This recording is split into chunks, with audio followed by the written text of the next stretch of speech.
আসসালামু আলাইকুম। তোমরা সবাই কেমন আছো?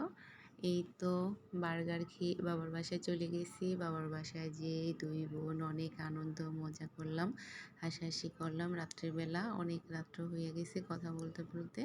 পরের দিন সকালবেলা সবাই রেডি হয়ে ঘুরতে বের হয়ে গেলাম। আমার ভাবি, ছোট বোন, আরেকটা ছোট বোন আছে, ভাইয়া, আমাদের সবার ছেলে মেয়ে আমরা ৩টা গাড়ি নিয়ে সবাই ঘুরতে আসছি। আসতে, আসতে প্রায় ৩টা বেজে গেছে। পরে সবাই বলতেছে যে আসলে আমরা দুপুরে খাবারটা খেয়ে তারপরে ঘুর ঘুরতে থাকি। তো আমরা কি খাবো? একেকজন একেকটা বলতেছে। তো খাবার রেডি করতে, করতে আমরা রেস্টুরেন্টটার আশেপাশে একটু হাঁটতেছিলাম, ভিডিও করতেছিলাম। আসলে পরিবেশটা অনেক সুন্দর। এটা নরসিংদীতে। আর রেস্টুরেন্টটার পার্কটা হচ্ছে মেঘনা নদীর সাইডে, তো নদীর পাশে। পরিবেশটা আসলে অনেক সুন্দর। তো আমরা সবাই মিলে অনেক এনজয় করছি। ভাইয়া, আমাদের ছেলে মেয়ে সবাই অনেক মজা করছে, ভালো লাগছে। আসলে আমাদের মেয়েদের জীবনটা এমন, ছোট থেকে বড় হই সবাই একসাথে, কিন্তু বিয়ের পর কারো সাথে কারো কোনো যোগাযোগ হয়, মানে যোগাযোগ হয়, দেখা হয় না। তো ঈদে বা কোনো একটা অনুষ্ঠান যখন হয় তখনই সবাই আমরা একসাথে হই। তো ঈদের পরে আমরা বাবার বাসায় যখন গেছি, আমরা ভাই বোনেরা সবাই একসাথে হইছি। অনেক আনন্দ, অনেক মজা লাগে। ছেলেমেয়েরা সবাই অনেক খুশি হয় ভাই বোন সবাইকে পেয়ে। তো এখানে রেস্টুরেন্টটা পরিবেশ খুব সুন্দর, আমাদের সবার অনেক ভালো লাগছে। আসলে ওই দিন অনেক রৌদ্র ছিল, রৌদ্রের কারণে একটু গরম লাগছিল। তারপরও নদীর সাইড দেখে একটু বাতাস ছিল, ঘুরতে এতটাও কষ্ট হয়নি। কিন্তু মজার বলতে দুঃখের বিষয় হচ্ছে আমরা যখন বাসায় রওনা দিছি তখন সন্ধ্যার পর হয়ে গেছে, রাত্র হয়ে গেছে। এমন বৃষ্টি, পুরা আমরা ভিজে অবস্থা খারাপ হয়ে গেছিলো বাসায় যাওয়ার সময়। কিন্তু যখন আমরা ঘুরছি তখন আসলে রৌদ্র ছিল ভালোই। তো এখানে আমাদের খাবার রেডি হয়ে গেছে। তো আমরা এখন এখানে রেস্টুরেন্টটা, এটা দোতলা, আমরা দোতলায় বসছি। খোলামেলা ছিল, বাতাস ছিল, অনেক ভালো লাগছে।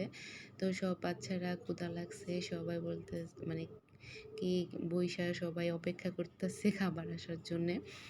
তো এখানে খাবার রেডি হয়ে গেছে, যার কারণে সবাই আমরা বসেছিলাম। তো খাবার আসতে কে আগে নিবে এটা নিয়ে সবাই করতেছিল।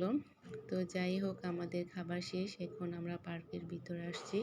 পার্কটা আসলে অনেক সুন্দর, আমাদের অনেক ভালো লাগছে। আমাদের ছেলেমেয়েরা অনেক এনজয় করছে। ভাইয়া, আমার ছোট বোন, ভাবি, ছেলেমেয়েরা সবাই আমরা ঘুরতেছিলাম, এনজয় করতেছিলাম। তো এখানে আমার ভাইয়ের ছেলে নিহাল, আমার ছেলের কাজ ছাড়ি না।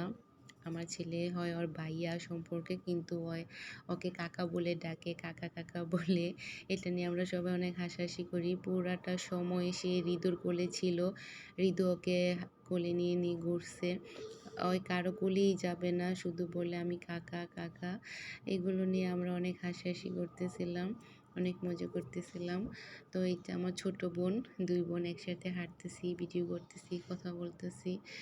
আসলে এই দিনগুলো একসাথে যখন হই মিস করি, একা থাকলে মিস করি, একসাথে যখন হই আমরা অনেক আনন্দ লাগে, ভালো লাগে। একা থাকলে তখন এইগুলো মিস করি, অনেকটাই মিস করি। যাই হোক, মানুষের জীবনটাই এমন। এখানে সবাই রাইডে উঠবে, যার কারণে টিকিট কাটলাম, আমাদের ছেলেমেয়েরা সবাই উঠছে। তো আমরা এখানে দাঁড়িয়েছিলাম। তো আমি ভাবছিলাম যে ইপসা ভয় পাবে, কিন্তু না, সে অনেক এনজয় করছে, অনেক হাসছে। বলতেছে, আমি যখন ওকে বলি তুমি ভয় পাচ্ছ, তখন বলে যে না আম্মু আমি ভয় পাইতেছি না, ওই হাসতেছে। আসলে সবাই একসাথে হলে তখন ভয় কী জিনিস ওইটা সে অনুভবই করে না, অনেক মজা করে। তো এখানে আবার আরেকটা রাইডে ওঠার জন্য টিকিট কেটে ওরা উঠলো, বসলো। তা আসলে কি আমরা যখন পার্কে গেছি অনেকটা লেট করে গেছি, তো আমাদের সব রাইডে ওঠা হয়নি, কয়েকটা রাইডে উঠছে, পরেই সন্ধ্যা হয়ে গেছে। কারণ আমাদের বাসা থেকে অনেকটাই দূরে, আবার বাসায় ব্যাক করতে হবে, যার কারণে আমরা আর অন্য কোনো রাইডে উঠিনি। কিন্তু পাহাড়টা পুরাটাই আমরা ঘুরছি, দেখছি, অনেক ভালো লাগছে, সবাই অনেক এনজয় করছি। এখন আমরা বাসায় চলে যাব কারণ সন্ধ্যা হয়ে গেছে। তো পার্কটা কেমন লাগলো, আমার ভিডিওটা কেমন লাগলো সবাই জানাবা। আল্লাহ হাফেজ।